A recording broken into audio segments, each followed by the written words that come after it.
Hello friends, welcome to my channel. Friends, आज मैं अपने टिप्स के वीडियो लेके आ चुकी हूँ। फ्रेंड्स, क्या आपने कभी कंघी के ऊपर ब्लेड को लगाकर देखा है? कंघी के ऊपर ब्लेड को लगाने से हमारी कौन सी समस्या का हल होगा, ये जानने के लिए वीडियो पर अंत तक बने रहें। वीडियो अगर पसंद आए तो वीडियो को लाइक करें, शेयर करें और मेरे चैनल को भी सब्सक्राइब कर लें।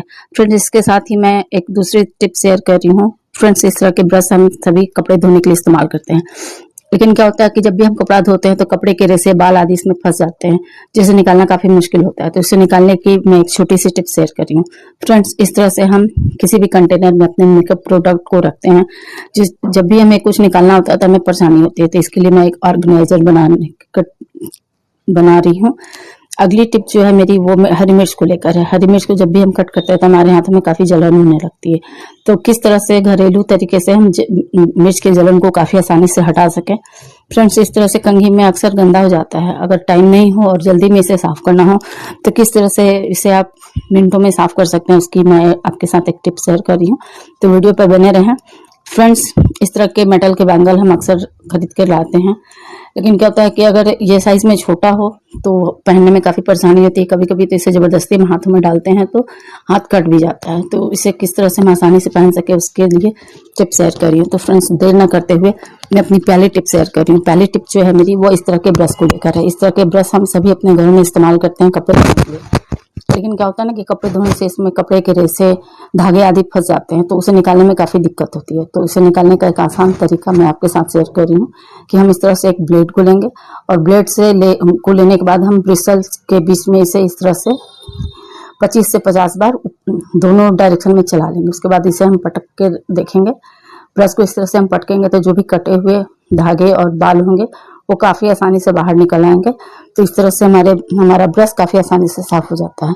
तो इस तरह से आप अपने ब्रश को काफी आसानी से क्लीन कर सकते हैं। आई होप आपको ये टिप पसंद आया होगा। तो इसके साथ ही मैं अपने अगली टिप की ओर बढ़ती हूँ। फ्रेंड्स, इस तरह से हम अपने मेकअप प्रोडक्ट को किसी भी कंटेनर में रख देते हैं, लेकिन कभी कभार क्या होता है कि जल्दी में अगर हमें कुछ ढूंढना होता है तो हमें ढूंढने में परेशानी होती है।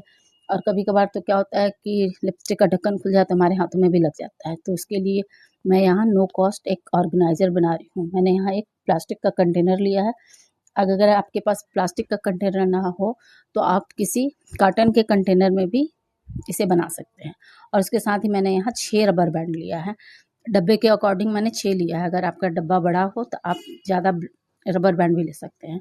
तो मैंने क्या किया है कि 3 रबर को मैंने एक डायरेक्शन में इस तरह से सेम डिस्टेंस पे लगा लिया है, और 3 रबर लगाने के बाद अपोजिट डायरेक्शन में मैंने 3 रबर को फिर इसी तरह से लगा लिया है। इससे क्या हो रहा है कि बॉक्स में 12 सेल्फ बन चुका है, जिससे कि हम इसमें 12 मेकअप प्रोडक्ट को काफ़ी आसानी से रख सकते हैं।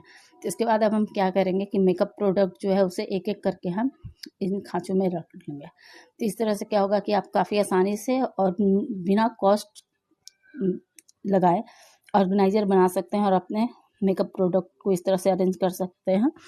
ये इस तरह से मेकअप प्रोडक्ट को अरेंज करने से क्या होता है कि जब भी आपको कुछ निकालना हो तो आपको परेशानी भी नहीं होती है, और इसे आप चाहें तो अपने ड्रेसिंग टेबल पर या कबर्ड में, सेल्फ में रख सकते हैं, और जब भी आपको ज़रूरत हो तो काफ़ी आसानी से निकाल सकते हैं। तो आई होप आपको ये टिप पसंद आई होगी। तो इसी के साथ मैं अपने अगले टिप की ओर बढ़ती हूँ। मेरी अगली टिप जो है वो हरी मिर्च को लेकर है। फ्रेंड्स, अक्सर हम हरी मिर्च को कट करते हैं और सब्जी बनाते समय हम मिर्च कट करने के बाद तुरंत हाथ धोते नहीं हैं, जिससे कि बाद में हमारे हाथों में काफ़ी जलन होने लगती है।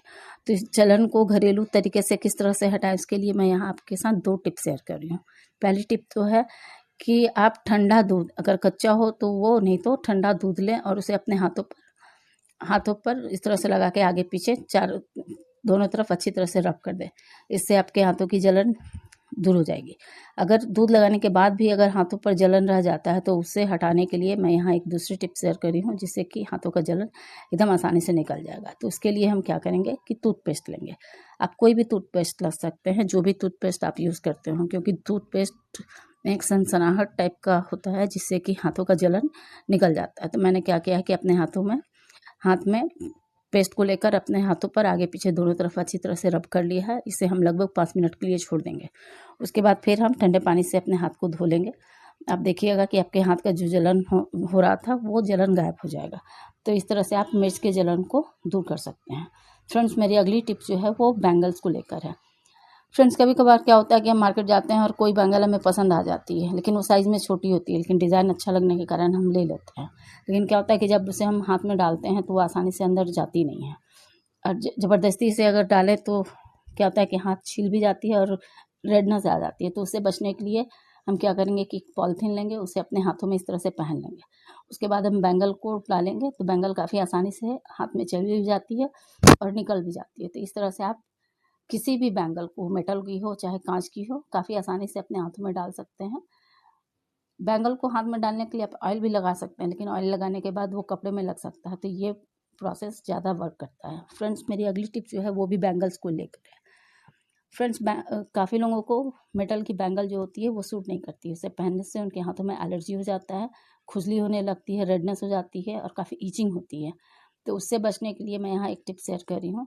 तो उसके लिए हम एक ट्रांसपेरेंट नेल पेंट लेंगे और बैंगल के अंदर वाला जो हिस्सा होता है उसमें हम नेल पेंट का एक कोट लगा देंगे।